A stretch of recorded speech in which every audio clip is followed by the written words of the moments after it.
December 6th of 2016, and we're here for our regularly scheduled Brattleboro Selectboard meeting. We know that the meeting's been officially warned because we convened at 5:15 and went into executive session to discuss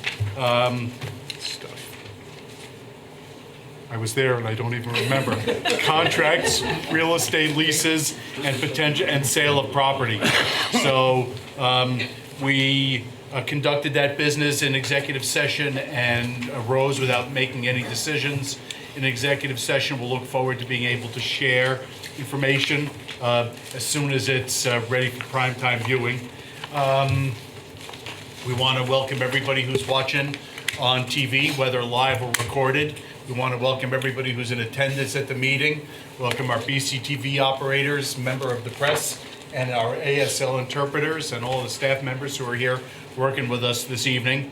The first item on tonight's public meeting agenda is to approve the minutes for the entire month of November. November 9, November 15, November 22, and November 29. We have motion to approve the minutes from November 9, 15, 22, and 29. Is there any discussion or any comments or proposed edits from anybody on the board or anybody who's in attendance? Hearing none. All those in favor of approving the minutes for November 2016, please say aye. Aye. Anybody opposed or abstaining? That carries 5-0. The next matter on tonight's agenda is chair's remarks.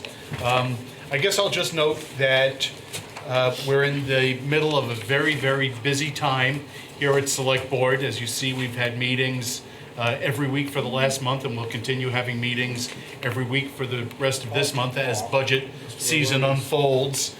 We also have a very, very packed agenda this evening. The matters on tonight's agenda, at least during past discussions from time to time, have not been the matter of full agreement among everybody who was talking about them. So we'll look forward to having lively discussion about a range of different matters that are on tonight's agenda. We'll look forward to everybody participating actively. Well, you Next matter on the agenda is town manager's comments. I think I'll stick around for this. I'll follow that with a brief and positive comment regarding the water tank up at SIT. I want to thank the Public Works team in particular and the contractor and everybody who has worked to replace that tank. It's 1 million gallons of water, and it's an essential part of our water distribution system. There was some particularly challenging work that had to go on while the construction project was underway in order to keep everything functioning normally, keep the hydraulics proper within the system without the tank being part of the system. It is now being filled. There's actually a pretty complicated process by which they fill it very slowly in order to create the right pressure within the tank. So they're doing that, and there's treatment going on to clean the water in the tank, and there will be testing before it goes into service. But all of that is expected to be completed within the next few days, and either later this week or next week, the tank will come back online. The new tank actually will come online and be serving in our water system. So thanks to that entire team for that.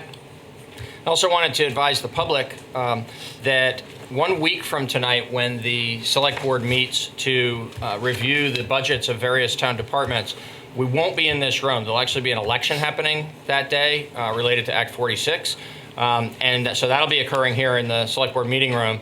The Select Board meeting that evening is going to be held at the Gibson-Aiken Center in the Senior Center. So if you're interested in coming and being in person to hear or participate in the review of the town manager's office budget, the finance department, the assessor's office, the planning department, the library, or the recreation and parks budget, please join us next Tuesday evening at 5:30 at the Gibson-Aiken Center. Thank you. Thank you, Peter. The next matter on tonight's agenda is Select Board comments and committee reports. Dave? Just to follow up on, we won't be here next Tuesday. This Thursday, the reason we won't be here is the election is to determine whether Vernon will be, whether the surrounding towns in the high school district will approve Vernon's leaving the high school district.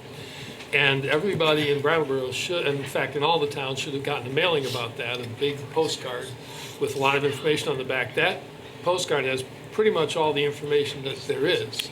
But there are public meetings each night this week in all the towns, and Brattleboro's is Thursday at 6 p.m. at Oak Grove School. If you have any questions about the Vernon leaving the high school district, that would be a good time to go ask them. So I just want to make sure that people are aware that's Thursday at 6. Anybody else on the board? Just John? my one quick thing. I've had a lot of people ask me, actually, no, my wife and my mother-in-law asked me about the light on top of the mountain. If anybody has any ideas on how we can get that put back up, I would love to hear about it. I think it's something that we've had in Brattleboro for decades. And I know there's two people that really miss it. But if there's more people and you have any ideas on how we can get the light back up on the mountain, let me know. Or get a hold of anybody in the office. Peter would love to take calls. But if you have any ideas, just let me know. Thank you. Anything else on the select board comments, committee reports? Next matter on tonight's agenda is public participation. This is an opportunity for anybody who's in attendance to speak to anything that's not on tonight's agenda. Ms. Joy? The microphone will make sure that what you're saying is picked up for the television audience, please. Okay.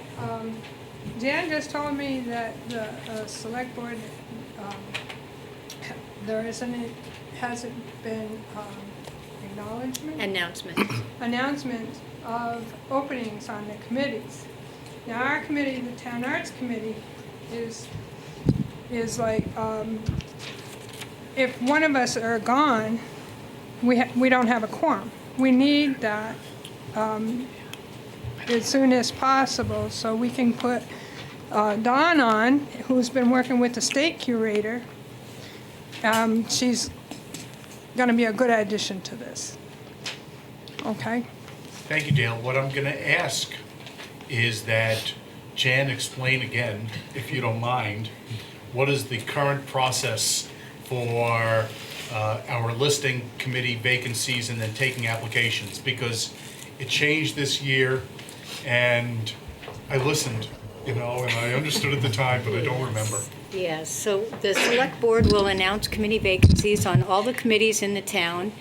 They will then accept applications after that, and the following meeting or shortly thereafter will make appointments to various committees. So we will send a press release out after the select board announces vacancies, and so people can start applying at that point. So Peter, if you want to just clarify a little bit more. Sure. So we can do that. We can take stock of the vacancies that currently exist and make that announcement at the next regular select board meeting, which will be December 20th. And then, as Jan described, in January, it would be appropriate for people to apply immediately after that, and then in January, the board could make appointments to fill those vacancies. Thank you, Dale. Anybody else want to contribute under public participation? The next item on tonight's agenda is for us to convene as liquor commissioners. So moved. We have motion to convene as liquor commissioners. All those in favor, please say aye. Aye. Any opposed or abstaining? That carries 5-0. So the item under liquor commissioners is the application for a first-class liquor license and outside consumption permit for EB Echoes, Inc. Is there anybody here for EB Echoes, Inc.? Hello. Hi. So you can come to the Yeah, table come have a seat. if you want to. Plug it. Now's the time to. And if you want to introduce yourselves. It's gonna be great. And it's an opportunity to get a little bit, some free publicity and advertising Wonderful. for whoever's watching this meeting. All right, my name is Erin Sprandell, I'm Brian Ingalls. and we are looking to open a new restaurant on Main Street to take the place of Fireworks Restaurant. I've been the general manager there for the past 3 years and was given the option of buying the business from Matthew Blau about a year ago, and after about 6 months of discussing it, we decided to go for it. So we're here trying to get your approval and move forward with all the digging through the dirt to get there. So we look to be a very similar kind of establishment that we are now, dinner only for now, and food, beverage, alcohol, beer, wine. I guess that's pretty much it. It's gonna be, yeah. Menu gonna stay the same, or you gonna put some diversity? We're gonna gonna put some flair onto it. We're gonna change it a little bit. It'll be the same idea, same concepts. The name Echo will echo some of the other things that have been there for 10 years. So including the staff and the manager. And the beautiful pizza oven that everyone's come to love. So expect the pizzas to stay the same, but we just want to elevate it a bit more and, you know, make downtown more lively and bring back that fun that we're kind of missing right now. So the fireworks is the only, it has nothing to do with Brattleboro? Nope. No, so you're Nope, just just completely fireworks. separate? Just Yep. the one So address, it's yeah. just that, yep, good. Yeah. What's the time frame? Quickly. We're trying to really move as quickly as possible. We're looking to close for end of January. So, yeah, keep your eyes As soon as peeled. we can get it done. As soon as we Yeah. can get all the licenses and permits and all the insurance and the, you know, all that together, so as soon as Gonna have us down possible. for a taste testing? Maybe. Sure. Absolutely. I'll remember your face. So any big renovations or just kind of keeping it the same? Just a facelift a little bit. Yeah, Nothing good. nothing crazy. Maybe Yeah. change some seating around, lighten up the atmosphere a little. It's kind of dark when you go in there. Yeah, So kind of just a. make it more inviting and, yeah. good. We both have a background in food and beverage for a long time. We have this opportunity. So Far we're- too long, Yeah, a long time. like 50 years experience between the two of us, so, yeah. No, it's what downtown needs. We need a good boost of, you know, of energy down there, so that's Yeah, good. people are starting to get word about it, and they're very excited. So, Super. yeah. That's the plan. Anybody else on the board have any questions or comments? Peter, if you just walk through briefly the process for the liquor license application and screening? Sure. So this is handled out of the town clerk's office, and Annette Cappy is here this evening if you want to ask about any additional details. But generally speaking, there's a process that we follow that is our local review, and then your action tonight will be subject to the final action of the state Liquor Control Board. What we do is a staff review that focuses primarily in the police department and the fire department. Make sure that there isn't any outstanding matter that would cause staff to raise a concern to the board regarding the potential transfer of this liquor license. We do the same kind of review for a transfer as we would do for an initial application for a new restaurant. And that review has been completed, and staff recommends that you approve the license. Anybody on the board or anybody in attendance have any questions or comments about this matter? We're ready for motion, please. Move to approve a first-class liquor license and outside consumption permit for EB Echoes, Inc., DBA Echo Restaurant and Lounge, located at 69-73 Main Street. We have a motion to approve the first-class liquor license for Echo Restaurant and Lounge. Is there any further discussion? Hearing none. All those in favor, please say aye. Aye. Anybody opposed or abstaining? That carries 5-0. Good luck. Thank you very Thank much. you very much for your time. Happy holidays. Is there any other business to come in front of us as liquor commissioners? Ready for motion to adjourn as liquor commissioners? So We have a motion to adjourn as liquor commissioners. All those in favor, please say aye. Aye. Aye. Any opposed or abstaining? That carries 5-0. The next matter on the agenda is unfinished business, which has been on the agenda pretty much every other week for now 3 months. The Police Fire Facilities Project. Mr. Elwell. Thank you, Mr. Chairman. Tonight, there's no action that you need to take on any of these items, and I'll try to keep the report brief because I know we got a lot of ground to cover on other topics to this evening. 2 weeks from tonight, you will have before you the proposed guaranteed maximum price for the police department portion of the project. And I'll have just a little bit to say about that at the end of this update. But first, the West Brattleboro Fire Station is continuing on. If you've been out there in the last few days, you see the cupola has actually been installed up on the roof. There's been a lot of progress made with all the doors now, including the large overhead doors for the apparatus base have been installed. In the next couple of weeks, we expect completion of the exterior siding and trim, so the building will start to look a lot more finished. And the installation of interior insulation and the vapor barrier in accordance with the modified specifications that came out of that review that we discussed at a previous meeting and the input of Eli Gould and the Efficiency Vermont team. And the installation of interior drywall will be occurring also during this next couple of weeks. Efficiency Vermont was out to the site to inspect the construction activity, has been there twice. And they have offered some advice in the process as it has gone along, and they've approved the insulation plan for the building. They'll be coming back actually to do another inspection and some testing once the insulation has been installed. We are currently just about exactly on schedule and expecting to have the project finished early in 2017 and occupied by the fire department in February of 2017. The central fire station, much less to report because it's really just at the very beginning of the project, preparing the back side of the lot there for the addition that's going to be built. The work that's gone on so far has been site work and foundation work, and that's going to continue for the next few weeks. So that's likely to be the sum total of the update also at 2 weeks from now at the next update on this project. But then once we get into January, we'll start to have more to say about the actual progress on constructing the addition. So we had a report at the last meeting, or 2 meetings ago, about unexpected junk found in the ground. Yes.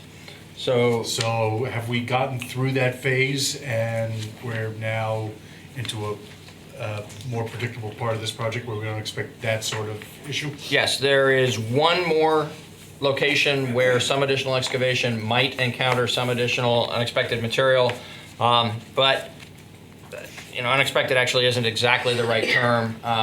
It's material that's not normal for a site where you're preparing for a foundation for a building, except that at this site where there have been multiple previous buildings on the same location, it's not altogether unexpected. Because of that, the budget for the project included some funding to take care of this if it was encountered.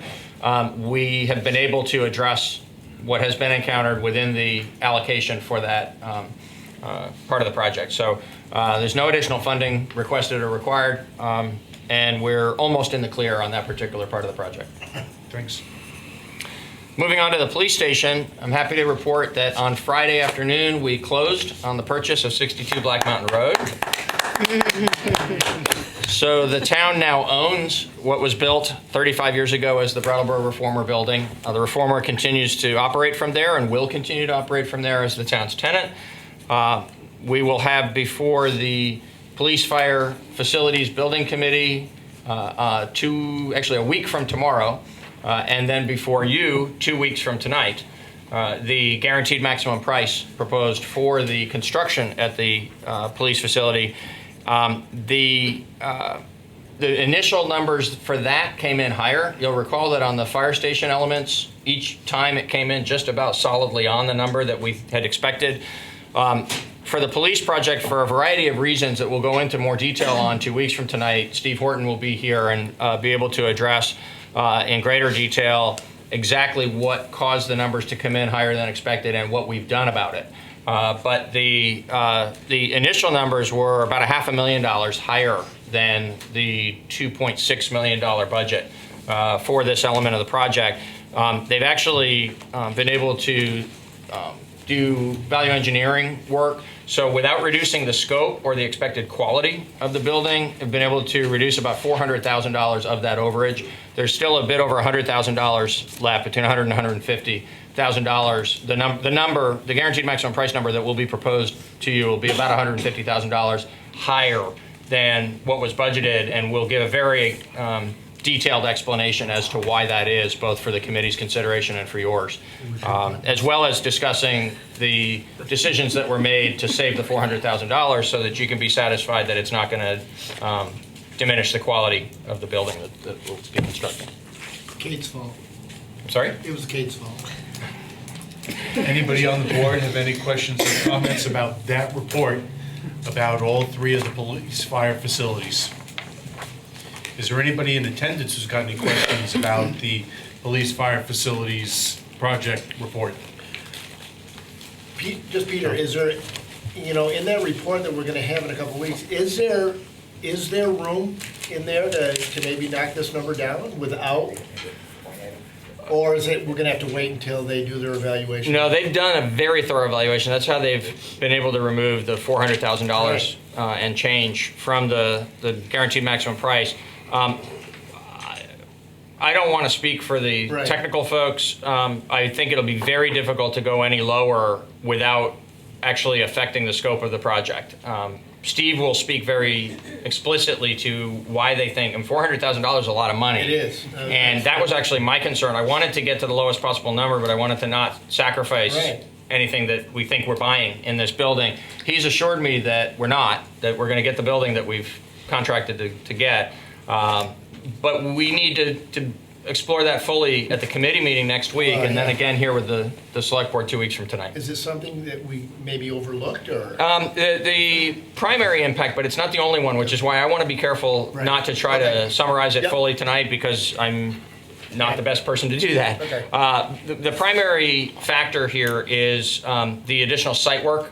You'll recall that we weren't going to do anything in the parking lot, and then we looked at maybe doing just a resurfacing, and instead the decision was to do a complete rebuild out there, with new drainage underneath, new lighting up above, and all of that. There was some thought at the time that decision was being made that might just be a wash with the savings from not doing the building addition that had originally been envisioned for the Sallyport. That's not turned out to be the case, and Steve Horton is going to be better prepared than I to explain the details of why. Any other questions from anybody on the board or anybody who's in attendance about the police fire facilities project report? Next item on the agenda is the errors and omissions to the grand list. Mr. Rice. Well, as usual, we made a few mistakes. Yeah, but they're getting less. You will see that the real estate actually was decreased by about 7,000, and the business personal property by 213,000. So that resulted in the grand list being diminished a little bit. $220,270. Can you help set this in context? What's the total value approximately of the grand list? 1.2 billion. 1.2 billion, so this is $200,000 on 1.2 billion? Yes, that's correct. Excellent, thank you. Thank you. Anybody on the board have any questions about the errors and omissions to the grand list? Anybody in the Well, yeah, Russell, could you explain a couple of the quivers not hitting the mark?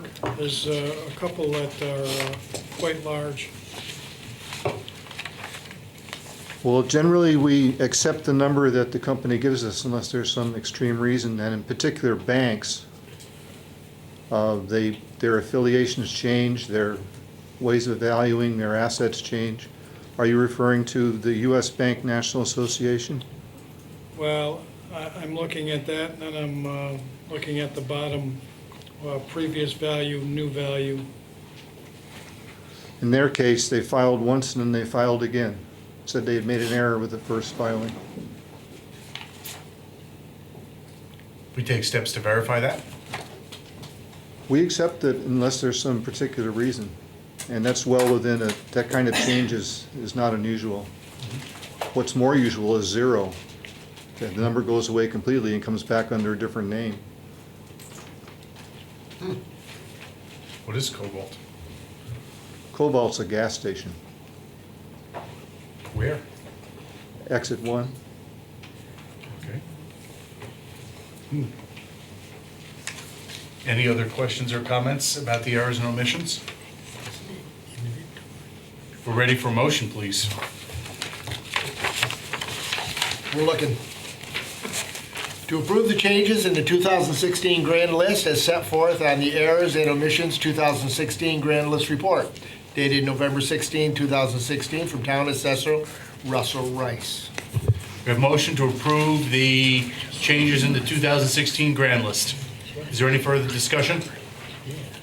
Hearing none. All those in favor, please say aye. Aye. Any opposed or abstaining? That carries 5-0. Thank you, Russell. Next matter on tonight's agenda is a presentation by Brandy, Saxton and David Saladino from Place Sense, is that what it's called? Place Sense, about the Route 30 Gateway project. So while Brandy and David set up, and Susan McMahon from the Windham Regional Commission is also going to join in that presentation. While they get set up, we'll note that we got a grant to do an exploration of possible options for different uses and configurations of the Route 30 gateway running from just at or past the retreat up to the I-91 bridge overpass in that area as a general matter. And we've been through a series of public meetings about the gateway plan, and it's been for review at the regional level. And we're here for a presentation that should be about 15 minutes, I would expect.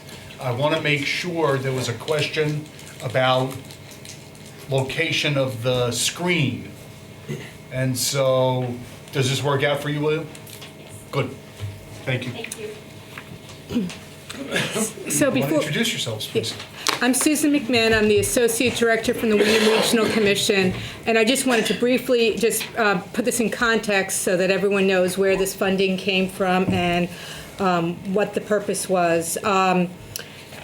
So why don't you just all reintroduce yourself? Brandy Saxton, planning, land use planner from Place Sense. And David Saladino, engineer from VHB. So the funding for this project was made available from Vermont Agency of Transportation following a meeting between the town and the then Secretary of Transportation. I believe it had to do with the bridge project at that point. The Windham Regional Commission was consulted with the town to determine whether or not they wanted to pursue the project, and they developed a scope of work with the town in collaboration with the town. The Windham Regional Commission, because we already have a transportation work program that we're under contract with the Agency of Transportation, was tasked by VTrans to be the project manager as part of the as part of our work agreement. We also provided a 10% match to this project. As David alluded to, there was a community advisory committee as well as a technical advisory committee. So we worked with the town staff and we had the meetings over the course of the project. Remind me, it started in February? Yeah. March of last year. No, Later than that? No, earlier than that. No, okay. Late of probably January-ish. Yeah. Yeah. So I'm taking over from a different planner that was on staff working with this project. And our last meeting, which we had about 2 weeks ago, we brought both committees together just to try to understand the technical side and the community side. So that's all I really had to say, and I'm pleased with the work, and I look forward to you all seeing the presentation. Thanks, Susan. You're welcome. Okay, so I'm going to kick off with just a little bit, build on the purpose that Susan has set forth in the framework for the project, a little bit over what we've done and what we found when we went out and looked at the Gateway Corridor. We're going to spend most of our time here talking about the alternatives that were developed through the process and what the next steps and implementation options are for the town. So the overall purpose statement of this project was to really think about the transformation of this section of Route 30, basically from the West River Park south to Cedar Street, and thinking about it as a gateway corridor between downtown Brattleboro and the southern Green Mountains to the west. Thinking about the great natural and scenic assets, the cultural and historical assets, the recreational uses, and what could be done to make this corridor an attractive entrance to the community. So over the course of the year, we've collected information. As Susan alluded to, there was 2 committees that worked through the process with us and provided a lot of good local and technical information. We looked at the existing conditions and thought about future changes that might be coming. We had the vision and goal setting process that we did through the committees and the local concerns meeting. Once we had identified some options for what to do, we ended up doing a fairly detailed evaluation of those with VTrans, and then ultimately got to what is recommended in the plan. So David, you want to kick in with this Sure, transportation conditions? So obviously, the roadway itself plays a major role in the gateway. Not looking at both what exists out there in terms of Route 30 itself, but also the character of the land uses around it. From the transportation perspective, just some statistics here, just to kind of frame the context. Roughly 6,000 cars per day. I won't go through all of these. You can see about 5% of the traffic mix is trucks. Travel lanes are largely 12 feet wide, which is a little bit wider than typically. It's a little bit wider, and it's kind of a recurring theme here that it encourages higher than average speeds as you get to 12-foot lanes. 11-foot lanes tend to you have the perception of narrow lanes and tends to slow speeds, and we'll touch on that again. Wide shoulders in this case, it's really geared for you're heading north and you're going to be driving for a while, so it's more geared towards the long distance traveler. Jurisdiction: this roadway is owned and maintained by the state of Vermont. That will come up again as well. The right of way, the land that's owned, I think in this case owned by the state is very wide. Typically 50 feet or 66 feet are what the public rights of way are. In this case, 107 up to 200 feet wide, so lots of space to make public improvements should that be the case. You can see crash data, 25 crashes in that time frame. The speeds increase as you move north, heading out of the village, and just in front of the retreat farm there is a speed, there's a traffic counter, and they measured 85th percentile speed, which is usually what's used to set posted speeds, in this case 48 miles an hour, which is right about in between the 40 and 50 mile an hour posting, so it's about what you would anticipate in that section. So there was one thing I didn't speak to back in my purpose statement that I'm going to return to just for a moment before I jump forward here to talk about the resource inventory. I really wanted to emphasize with the opening that this is essentially a long-term vision and strategy for this corridor. It's something that can be implemented over time and was planned that way. It's not necessarily something, a plan that we're expecting, tomorrow someone's going to go out and start painting lines or running an excavator to accomplish. So just keeping that in mind as we go forward. So the resource inventory, we did a fairly detailed assessment of the resources, and I'm not going to go into all that tonight. This is covered in detail in the plan, but I did want to emphasize a couple of the key points that come out of that, and one of the reasons that make this area a bit challenging in terms of how it can be used. So this map shows, it's hard to see on the screen, but what it's showing is the floodplains and river corridor. And the takeaway message is that basically if you're between Route 30 and the water, you're in the floodplain almost entirely throughout the corridor. And a good chunk of it's also in the river corridor. And so this has some implications for what you can do with the land, what the permitting situation is and such. It might be just worth noting that north is not up. Yes. This is turned a bit. Downtown is over here. And the park is over here. So that's how this is oriented. Trying to make Route 30 as much of a straight line on this map as possible. So in terms of natural resources, there is a considerable amount. This map is showing all of the known areas of interest and concern from a natural resources point of view. There's rare and endangered plant and animal species, significant natural communities, wetlands, on top of those floodplains. So you can see that any activity that's going to be occurring out in these areas would have to do a significant amount of inventorying and research to know exactly what resources are in a particular location and what the impacts might be of proposed uses of them. So that has some implications for the options that we were considering going forward. And is really why we focused on what you could do within the existing roadway corridor versus thinking about looking beyond the existing paved area to expand or add paths or trails off the road. So the alternatives analysis, I'm gonna jump in there. So I think the next slide shows there was a fairly robust investigation of different alternatives, how best to meet the goals for this area, to acknowledge the fact that it's a gateway. It's kind of a gateway in two directions. If you're coming from the north, it's a gateway into Brattleboro. If you're coming off the interstate going skiing, it's kind of a gateway up towards the north. How to address that, we heard a number of comments about the speeds through there. The people have difficulty getting in and out of their driveways. There's, during the winter, obviously heavy use of the meadows itself for recreational uses, and how to accommodate that along with fairly high-speed traffic. There's momentum at the retreat farm for some additional improvements there. The park itself, how do you get across to access the bike trail on the north side? So kind of pulling all those things in as goals, how best to achieve those within the context of the public right-of-way or publicly owned spaces.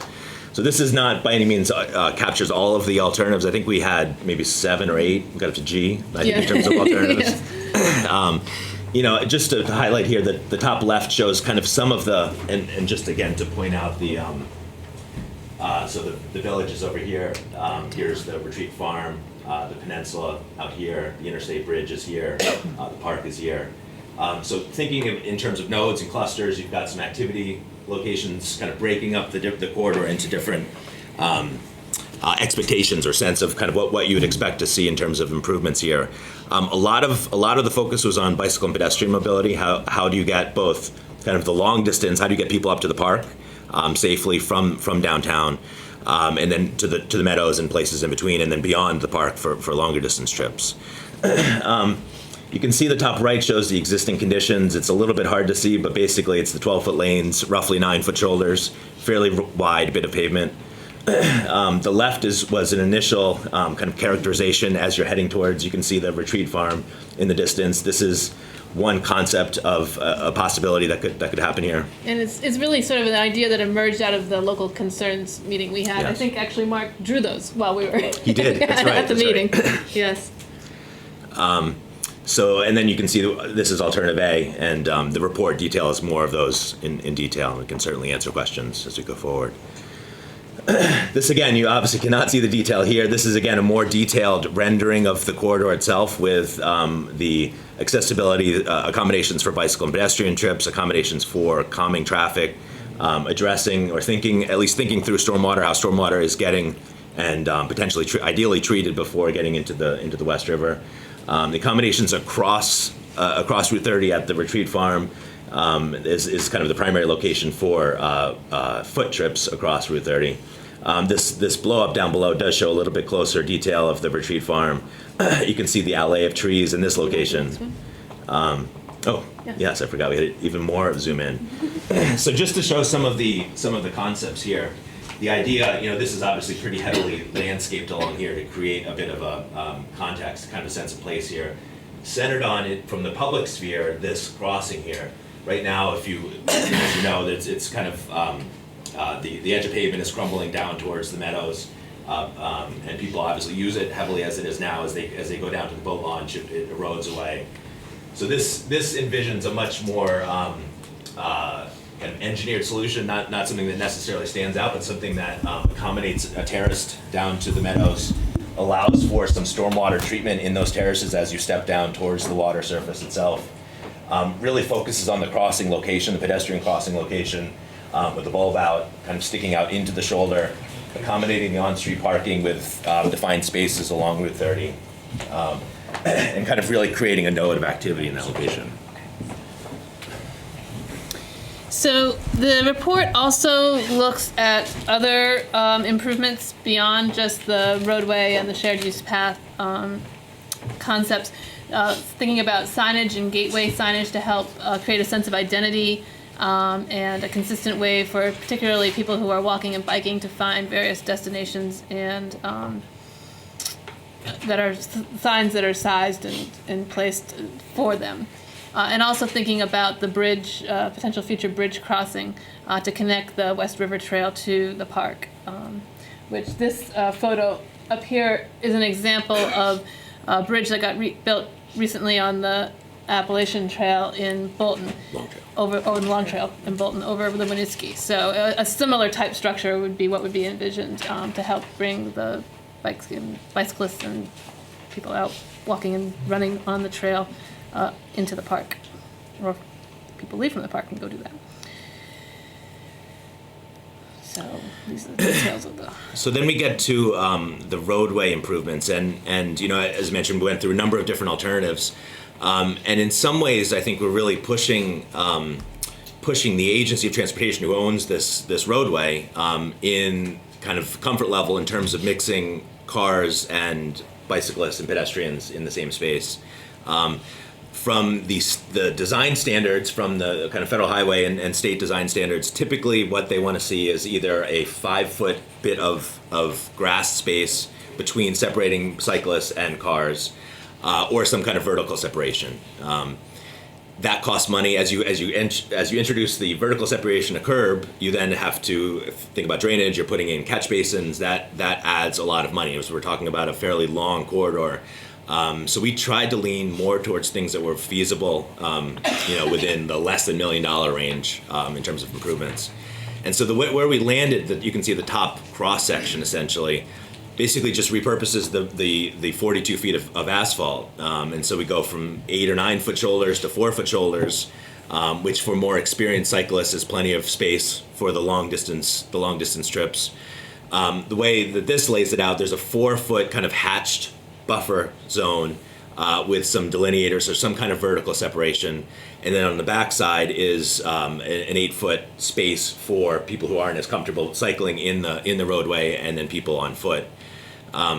So we had several conversations with VTrans and went back and forth, and I think the final determination, there's still a little bit of reluctance to sign on to this cross section as something that they could stand behind as long as it remains a state maintained roadway.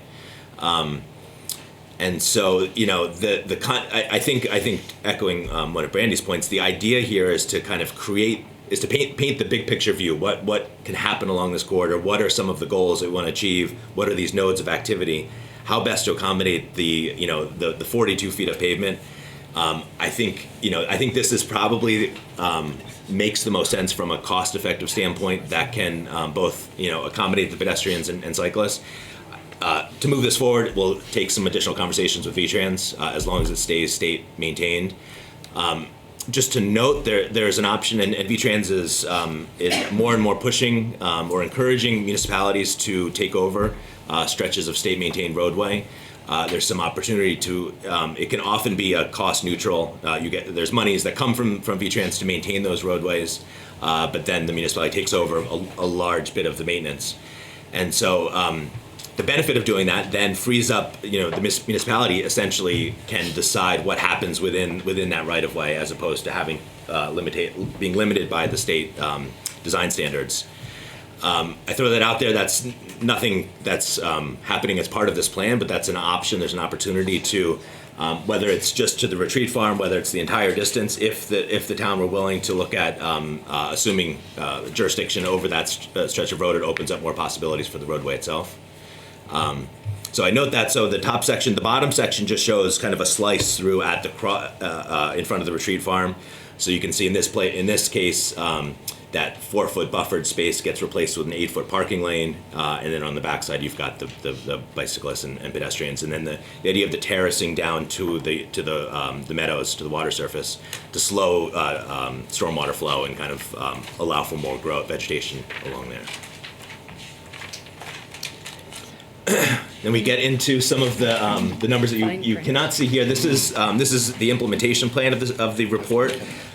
What's shown here is description of who's involved, who would take kind of the lead role in each of these the recommendations, estimated cost to implement these, permits that are required, what's the next step. So let's say you wanted to do a speed limit reduction. What is that next step to help guide when someone picks us up in a few months or a few years, where do we go from there? And then an indication of the priority and complexity of the project. So, high priority, low complexity might be something that's pretty easy to pull off the shelf and move forward. So I'm happy to go through some of these details, some highlights you can see. So the roadway improvements, the widest row here is basically from Cedar Street up to Retreat Farm. It's about $100,000 of worth of improvement. It's basically resurfacing the roadway to create that the bicycle and pedestrian accessibility and better accommodate parking. The Retreat Farm, in front of the Retreat Farm, is about $400,000. That's the second to the bottom row. And then continuing from Retreat Farm all the way up to the park is about $700,000 worth of improvements. I think on the next slide, just to highlight here, the bridge itself is not cheap. It's almost a 300-foot span to get across the West River. Can I speak to that for just yes, one please. moment? One of the reasons that, and I think this is described in the report, but it's probably worth mentioning, is that it ties back into the resource issues, is that the span is so long because you really need to get from high point to high point. You just can't cross just the water. And you can't easily have any infrastructure or footing or structure put down into the river. So we're basically going from the height of the West River Trail and coming out close to the parking lot in the park. So that's what makes it a 300-foot span. Yes, yeah, yeah.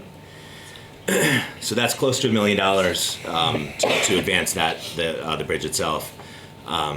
And then the other ones on here, I can, or one of us can answer questions, but I won't go through details on those. I mean, the signs are spec'd out in here, and there's some discussion about the parking issues for recreation access to the Retreat Farm and some of the options that might be available for that, and doing improvements or potential relocation of the boat access, and then some basic administrative sort of steps around monitoring crash data and requesting some speed limit reductions from VTrans.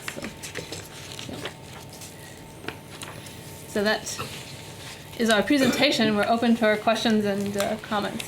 Thank you. I want to ask Peter if you could briefly just speak to what we hope to be the use of this study. And we saw some communication recently from Agency of Transportation about their view about potential implementation. If you could speak to those couple of issues. I happen to be the town's representative on the, what was it called? Community Advisory Committee, so I'll also speak to, so I don't remember the name of the group I was on. And I'll speak a little bit to just some of the town's interests that we articulated as part of this as well. Peter, if you go ahead. Thank you. I'd be happy to. First, I don't believe that I have a conflict on this matter, but I'd like to just make sure that it's known that my wife is employed at the Retreat Farm. So there it is. My wife is employed at the Retreat Farm. Is that a plug?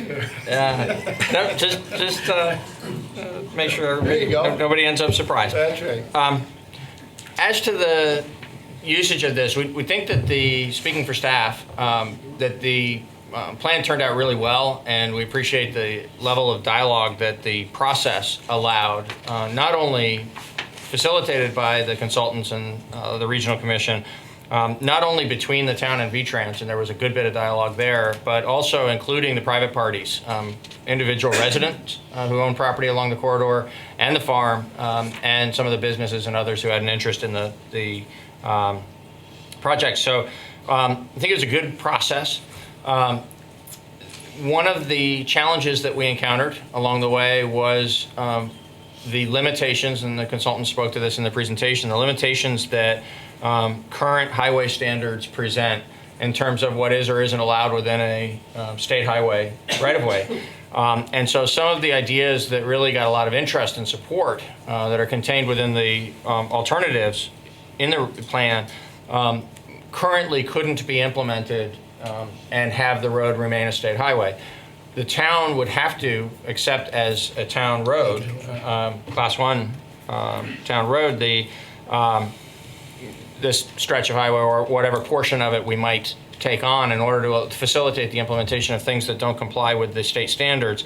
And there's a substantial cost implication to that. So while there are indeed, there is a program where there's some funding that does come back to towns from the state, our concern would be that the cost to the Brattleboro taxpayers would be far greater than the money that we would receive from the state. And so we need to be really cautious about taking on those sections of roadway in order to achieve the desired improvements.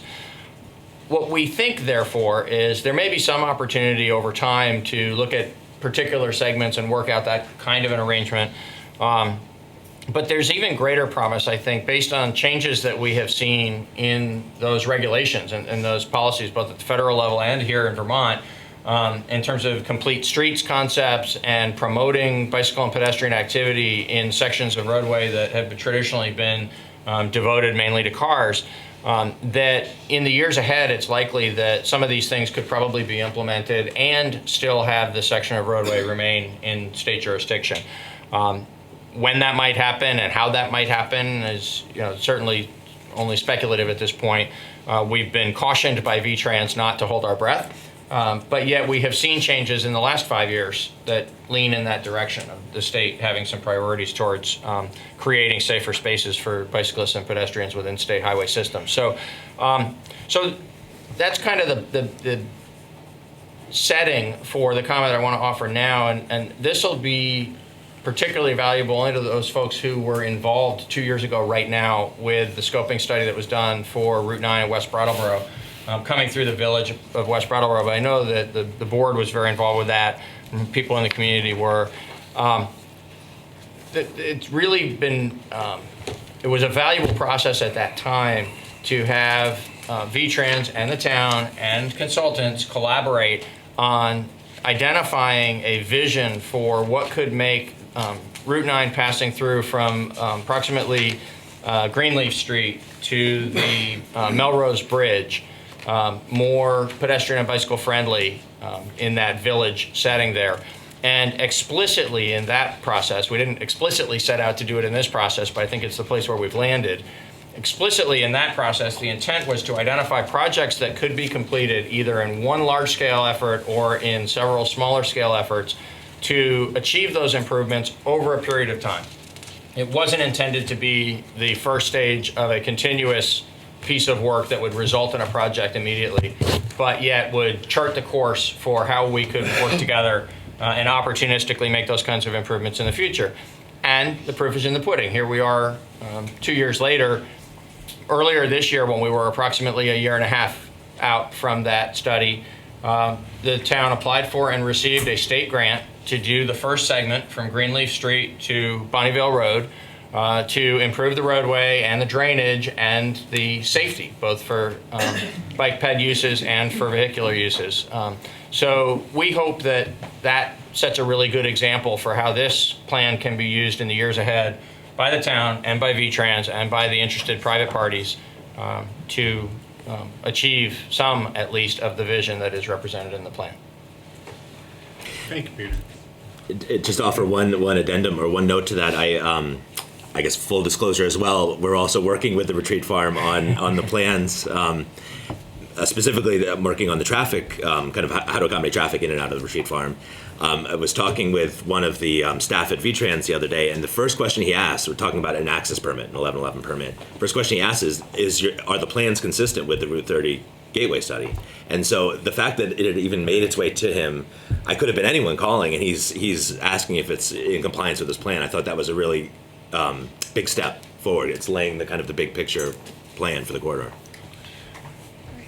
One thing to add, when we were at our last technical community meeting, there is upcoming, I don't remember the date, there will be a resurfacing project. At that point, there will be opportunities not to, but you could look at that point, narrowing down the lanes a little bit. And so you could begin to look at a way of staging it in at that point. Are you hopeful for any of this to be implemented in the near future? I mean, or is this just a really long-range plan? And if you keep pounding at it, that, just like West Brattleboro, we kept pounding at that. So like Susan is mentioning, the first implementation opportunity will likely be this future resurfacing project, even if it's just moving, narrowing and moving the lanes to match the cross section that we've got here and doing nothing else, just those 3 or 4 lines of paint.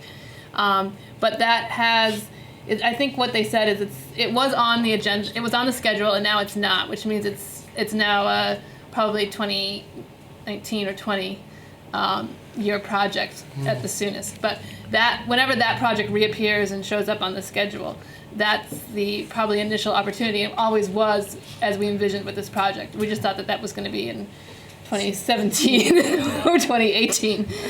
So it's going to be a few more years out. So you don't get disillusioned by this? You mean you're still, I mean, because you know the bureaucracy and the... I started my career working for the Big Dig. And There you, oh, okay. Never recovered. and you were 16 then. I was. And so I just want to speak a little bit to the nature of the information gathering, particularly from the citizens level. The Citizens Advisory Group, or whatever we were called, had the opportunity to contribute significantly to the process as this was developed.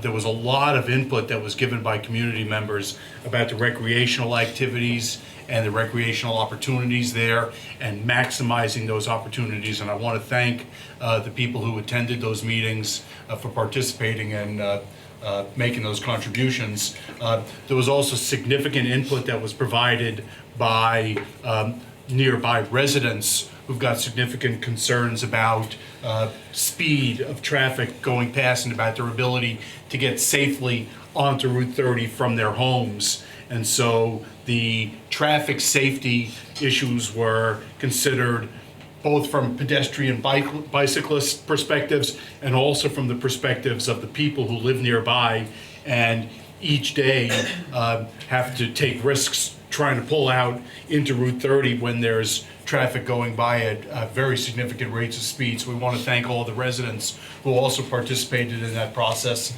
And I'll just note that on behalf of the town, one of the primary issues that I raised had to do with the town's financial ability to take on this additional project.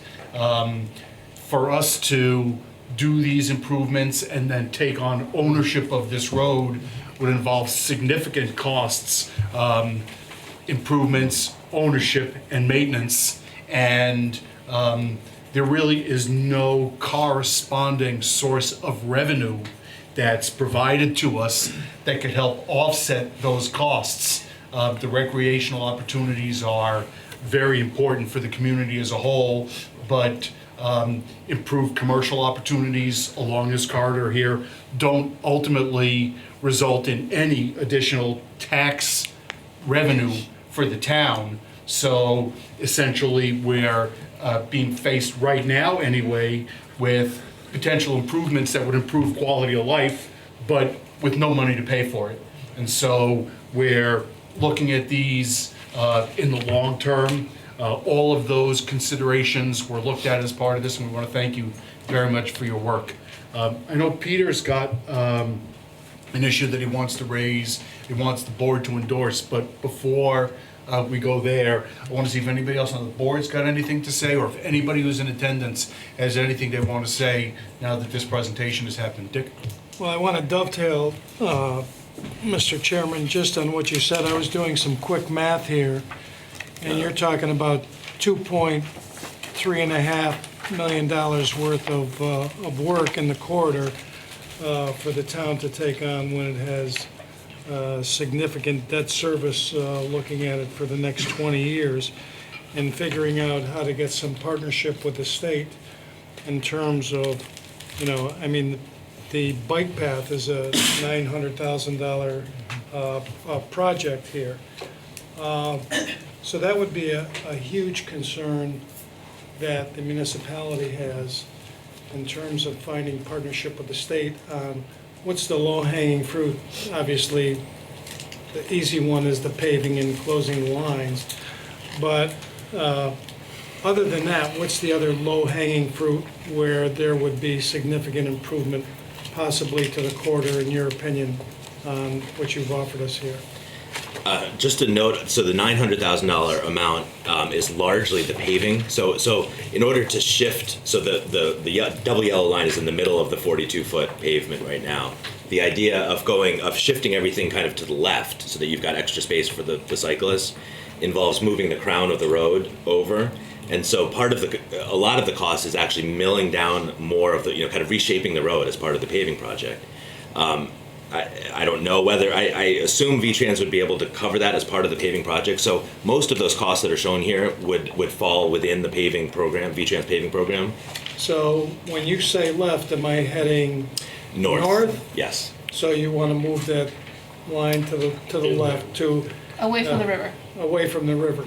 Yeah. And you want the peak of the road so that the plows can plow, all the way across. Okay. So there's just extra cost in milling the road so you can kind of get your crown where you want it. And that's what really drove those costs. That wouldn't be picked up by the town, presumably, assuming that V-Trans would cover that in the paving program. And I would also suggest some of the projects in there would be grant opportunities such as the bridge or the pathway. I would not suggest that would be something that the town alone would bear.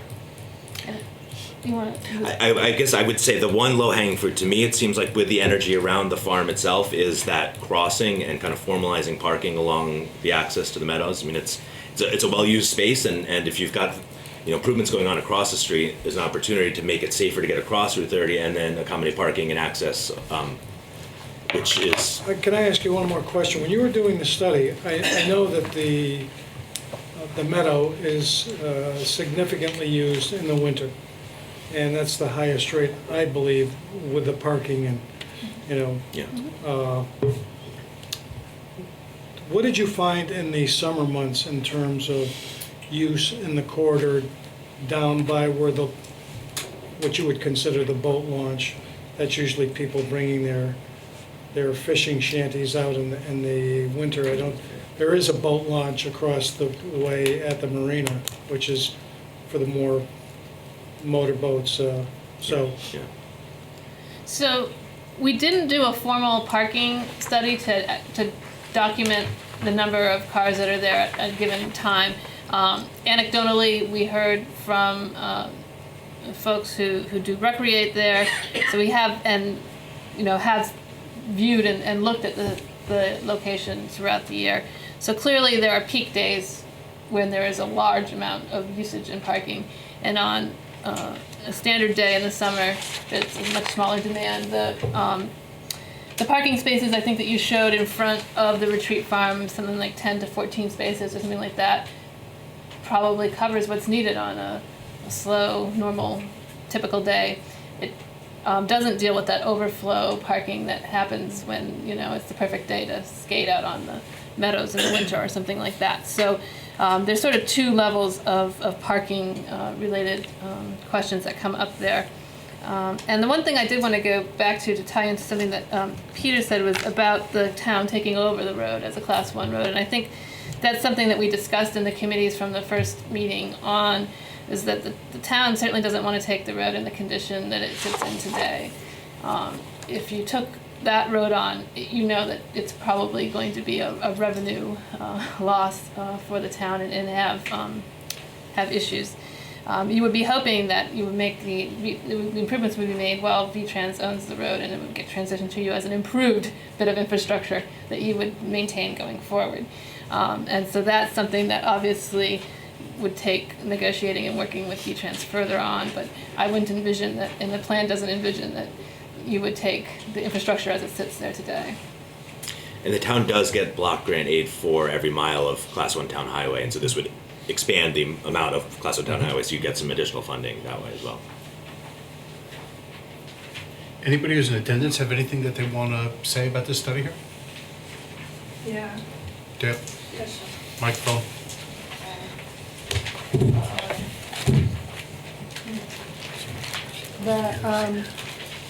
Going down Cedar Hill, that area, if you're going to develop in steps, that might be the first place to really look at, because that is used a lot people, because of the way we have our traffic routed around town, a lot of people will go down past the retreat and then up Cedar Street to get to another part of town. So you see that whole little area bottlenose a few times a day.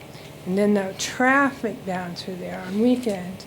And they park, all the cars park alongside the road. So it makes it very difficult for the bicyclists. I'm a bicyclist. So these are things that people don't see if they're not here on weekends. But if we're going to think of doing something like that in little steps, that Cedar Hill needs to be addressed, really addressed, for all this to take place that you want to clear out first. I'm sorry. Thank you. I just want to. Anyone else who wants to speak to this? Yes, sir. Maybe, Bob, could you just move that mic up a little bit so that, Thank you so much. I just had one Tell us your question. name, please. Oh, Scott Castle. Thanks, Scott.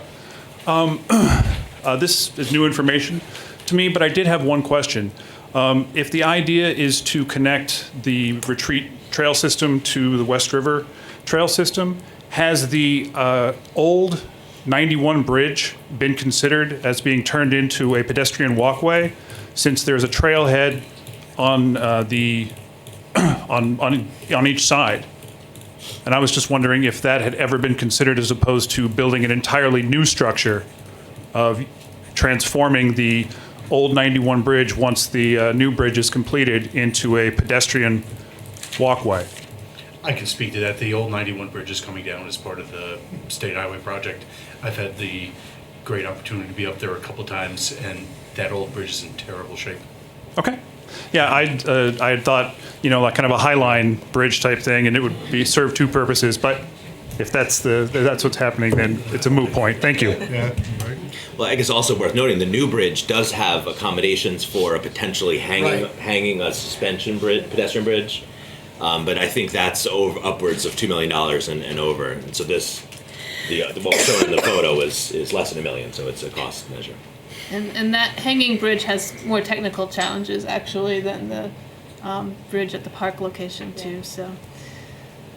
Any other questions or comments from anybody who's in attendance? Peter, this would be a good time to talk about the speed limit then. Thank you. So the one thing, and this doesn't require a formal motion unless you choose to make one, but the one action that I believe we should take in the spirit of low-hanging fruit, what can we move forward with immediately from this, is in the final meeting that Susan spoke about that occurred a couple of weeks ago, we had a good bit of discussion about the fact that the speed limit through this corridor was reduced as part of the bridge project in order to narrow up the lanes and slow down the traffic coming through the construction area. And so a section that has been historically a 50-mile-an-hour area was reduced to 40 miles an hour from Cedar Street down past the bridge. And so we would like to, and we talked about it that day as a group, VTrans is open to hearing this request from the town and conducting the necessary analysis. We'd like to make a formal request to VTrans to, once the construction project is over and the I-91 bridge opens, leave the speed limit through this corridor at 40 miles an hour. Yeah. And I'll intend to do that unless you tell me not to. No, it's a great idea. Well, I move to authorize the town manager to work with VTrans to seek making the 40-mile-an-hour speed limit up to the West River Park permanent. Is there any further discussion on that one? I have one thing. I think at the meeting we offered, we've helped towns before with getting the speed limit reductions, and I want to introduce our new transportation planner, Erica Roper, and she'll be available to help you with that. Great, thank you. Any other comments or questions about anything relating to the study or about that motion? It's a lot of work. We have a motion to authorize town manager to advocate for reducing the speed limit or keeping the speed limit reduced to 40 miles an hour on Route 30. Any further discussion? Hearing none, all those in favor, please say aye. Aye. Anybody opposed or abstaining? That carries 5-0. I want to thank you very much for coming tonight. Thank you. Thanks for all that work. Have a safe trip back. Thank you. So the same.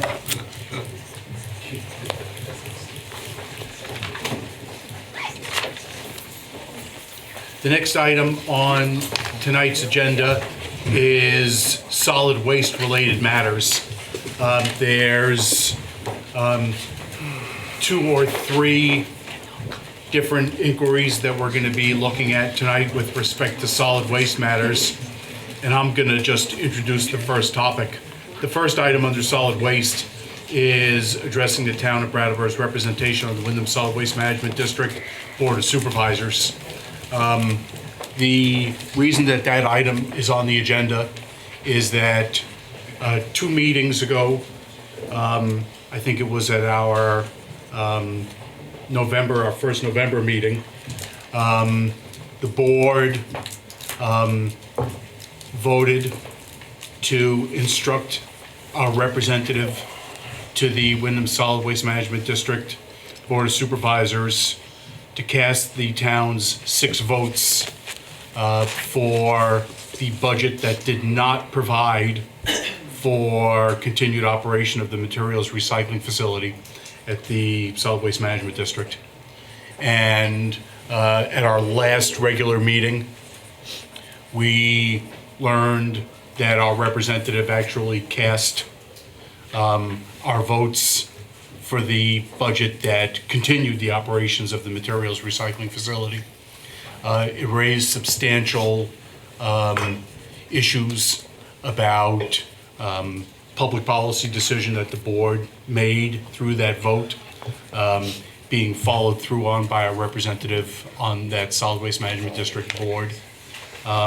It also raises questions about how our votes are going to be cast day after tomorrow, because the final decision by the Windham Solid Waste Management District about adoption of its budget for, FY18, is day after tomorrow. And the board has expressed a clear position that we should be voting for the budget that doesn't include the materials recycling facility. And at this point, I can't have confidence that the town's votes are actually going to be cast that way, given what happened at the last meeting. It saddens me no end.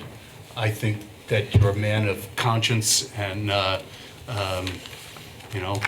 diligence. Good judgment. That may be, but I have to move to remove David Scholes as the town of Brattleboro's representative on the Windham Solid Waste Management District Board of Supervisors. So, if anybody's got any comments or questions, anything that they want to say? I'd like to explain what happened at the meeting. Yeah, the district has 18 towns and 24 votes. So 13 votes are needed for a majority. And the first thing that happened during the budget meeting was we went around to all the representatives and asked them what the select boards had said. And 13 of the towns, representing 14 votes, had said, keep it as it is. 15 of the towns, making up 16 votes, had said, keep the assessment as it is, not change it to the preferred assessment of the grand list and population. So looking at those numbers and listening to the conversation, it was really clear that our select board's goal of not having the MRF continue was not going to be achieved. And the goal of changing from a population-based to population and grand list assessment model wasn't going to be achieved either. So another proposal came along from the chair recommending a 20% surcharge to the outlying towns for the trucking, the hauling for the, I don't know if the transfer stations are 24/7 stations, but Bob can clarify that. And so the proposal, the motion that came to the board was to continue the current operations with the 20% surcharge, which meant a 6% reduction for Brattleboro, $10,000 savings. If that didn't pass, the next motion would be to keep current operations and the current assessment model, and that $10,000 would be out the window as well. So my judgment, based on there not being any chance of closing the MRF with the current board this year, and even less chance of changing the assessment model to the one that we had recommended, the grand list and population merger, it didn't make any sense for me to just vote against it and then wind up giving away $10,000 on the second vote. So that was the basis for my vote. And I don't know depending on what we do in the next part of this meeting, there may or may not be a vote on the MRF may not be on the budget by the time we get to it on Thursday. But as of right now, the same thing will happen next week unless something changes. And you probably should replace me because I'll vote the same way. It's a better deal for us than not having the 6% reduction. And our option, which it has always been, is to go with a single stream.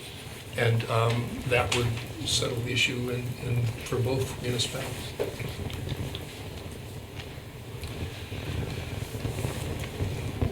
Well, the only, and I wasn't here for the decision on to close the MRF or which one to go through, so, but the only thing I can say is that, and I'm trying to be as gentle as I can, that really wasn't your decision. The decision was, from what I understand, I mean, you're assuming that it was probably gonna go that way. I mean, I just think when you're asked to do a vote a certain way, you really kind of have to put blinders on and go, well, this is the way I'm supposed to vote, and let the chips fall where they may. I mean, you really didn't know whether it was going to. I mean, you assume that it may go that way, but what happens with assumptions, So it's I understand your concern and your love for the town and everything, but I'm having a little bit of a hard time with that end of it. I mean, I understand, John. I think, I've been on the board for 4 years. I'm still the newest member of that board. There are people who have been there since the bond was floated and the district was created. And there's not a lot of mind changing that happens on that board. And I think it was my judgment that that was what was going to happen and that our suggestions were vastly outnumbered.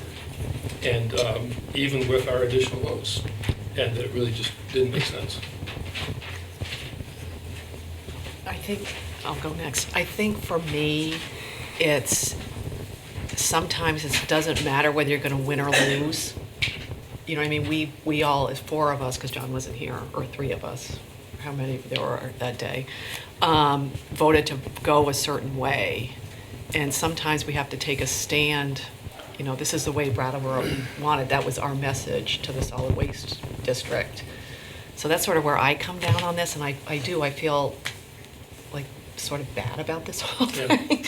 But, I think we do, and that the fact that you just said it almost doesn't matter what we vote tonight, you're going to vote the other way, in 2 days, that sort of concerns me. You know what I mean? I just sort of feel concerned about that. Yeah.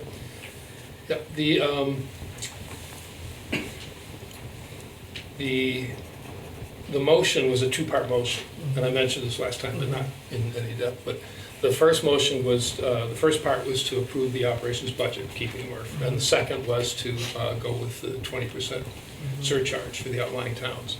And I moved to amend that motion successfully to separate the votes so we could vote the MRF straight up and down, so that I could have at that point done what I was told to do. But, and that passed. And then after probably a half an hour of talking about whether it should have passed or not, it was revoted, and the 20% surcharge was reattached, was put back in, and the motion remained those 2 items together. Because with the vote, 4 of the towns, at least 4, possibly 5 of the towns that voted against that, of the 9 towns that voted, were the towns that were affected by that surcharge. And if the surcharge were not on there, then they would vote in the next. That's why I'm confident that the MRF was not going to be removed, because 4 of the towns that were part of the 9 that voted against the operations budget of the 20% surcharge where the towns were affected by the surcharge. But if the other towns knew that, going into it, that you were going to cast a vote to close the MRF, They did know that, John, because when we went around, I said that we want to close the MRF and we want a 50-50 grant list and population assessment. And I made the point that we had talked about the previous year, that this year that we're in right now is going to be the year we decided whether to continue the MRF or not. If we couldn't get it operating, if we couldn't make improvements and efficiencies and get it operating somewhere close to not a loss, we would not continue it. But that was not the sentiment of the meeting. And I made both of those points really clearly.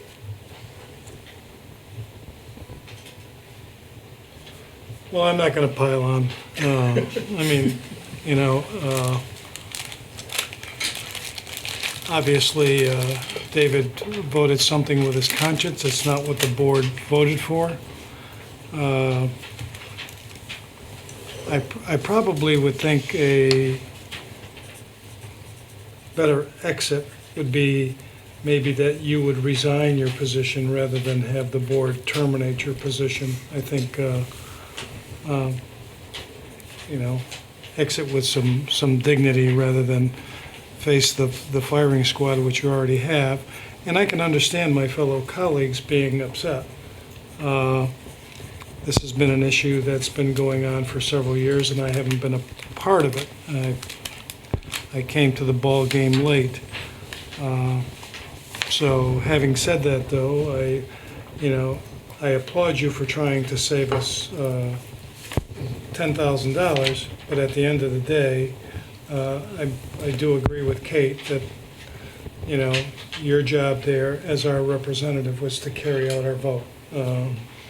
And, you know, 6 of one, half a dozen of the other. So I feel bad the way that this has turned out.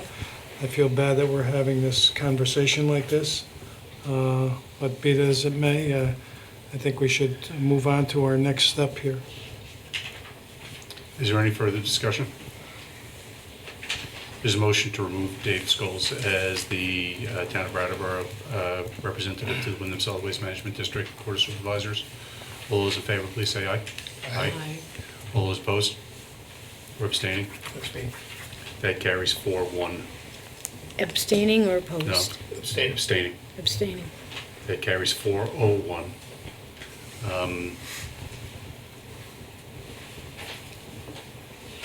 I nominate John Allen to be the town's representative on the Windham Solid Waste Management District budget. Are there any other nominations?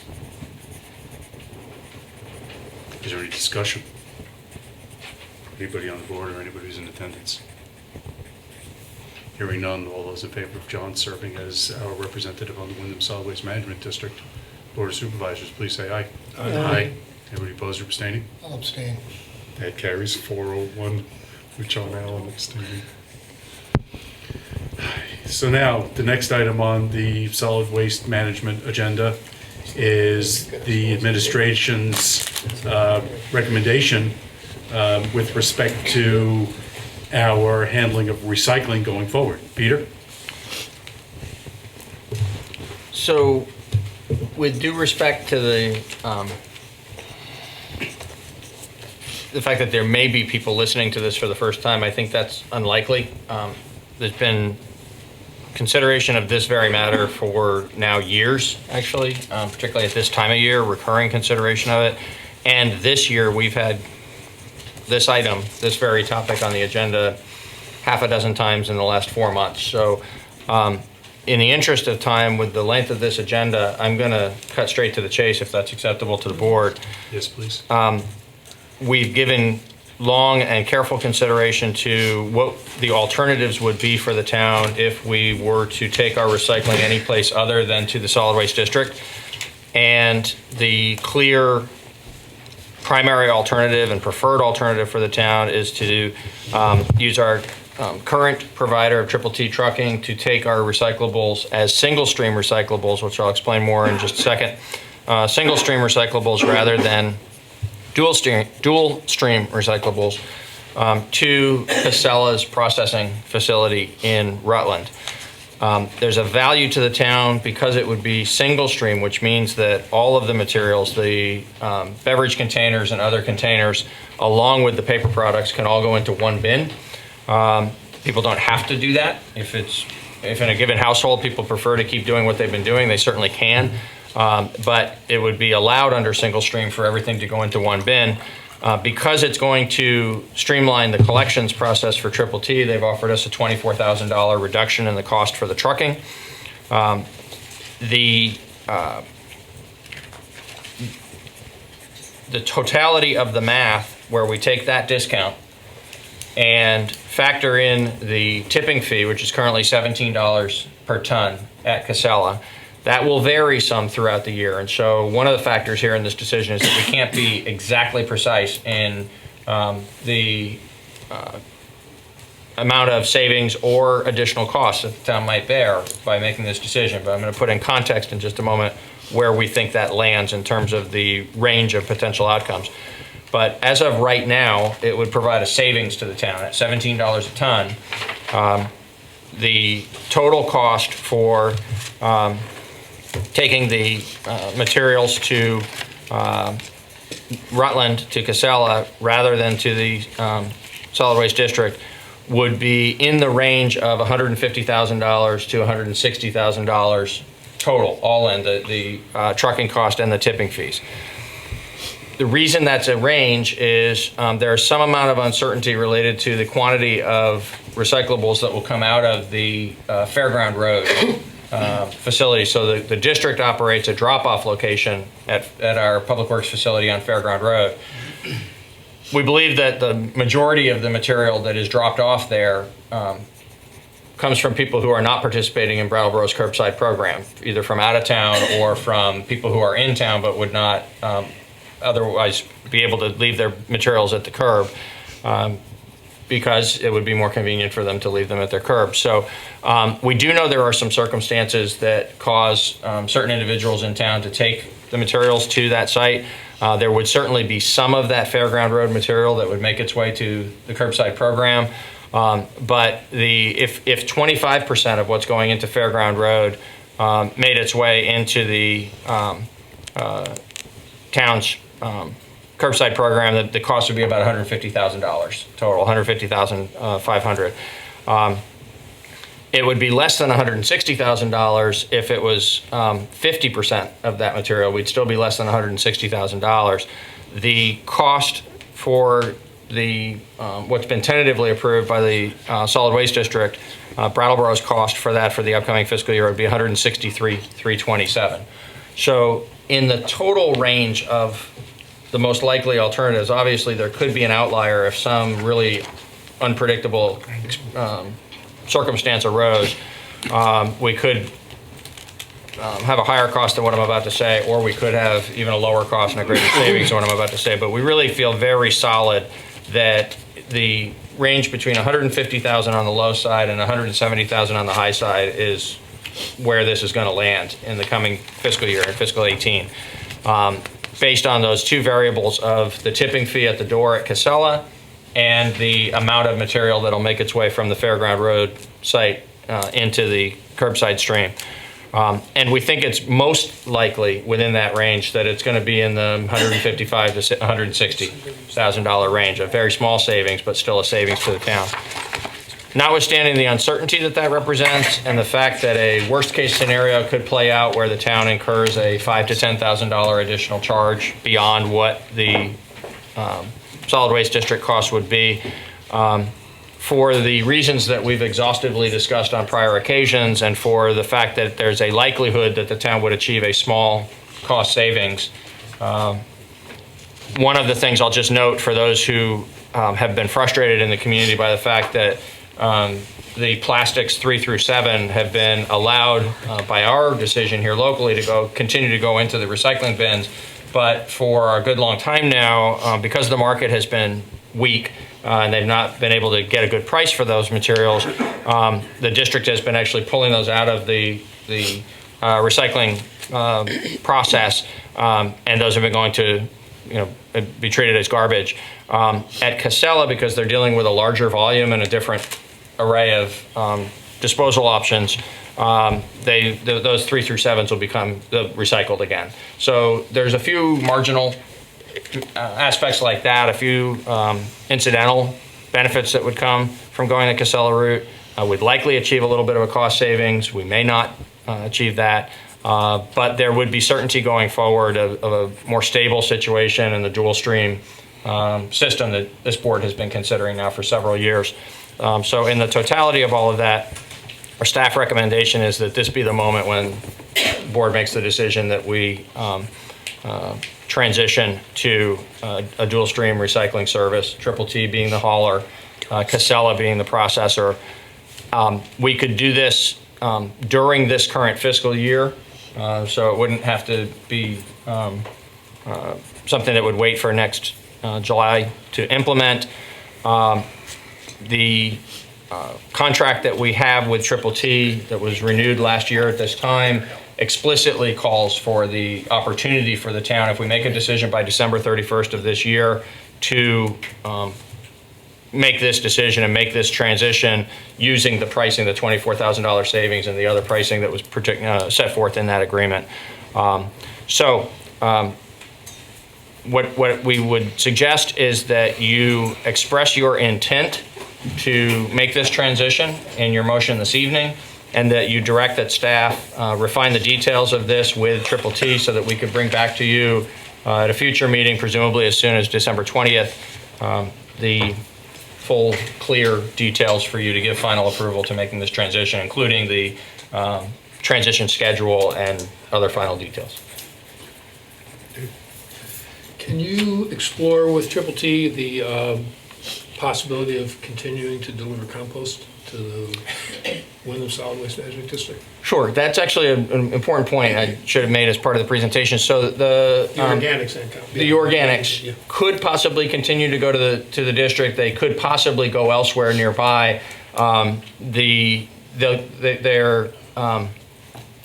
Triple T will control that decision, but we can discuss with them the possibility. What are the implications for them of continuing to take it to the district?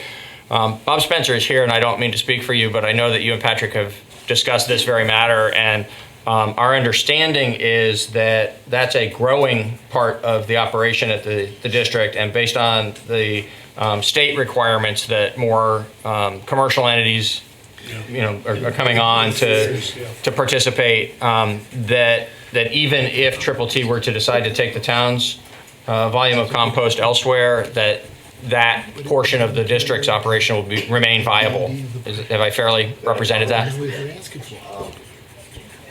Yeah, I want to thank you for your careful consideration of all these factors here tonight. And I'm not here to comment on the MRF, no MRF. We had our public hearing, that's where I was at, on the budget tonight at 5 o'clock, and we had significant attendance, and John, you'll be there to vote Thursday night. But on the organics, Patrick's memo had a statement that it would not adversely impact the district to divert Brattleboro's curbside. Eventually, that's true, but right now it would be a significant hit. 75% of our revenue from the composting collection is Brattleboro's tonnage. Last year was 90%, so as Patrick and I have discussed, as other food scrap generators come on, that proportion decreases. But right now, the composting facility operation is a cash positive.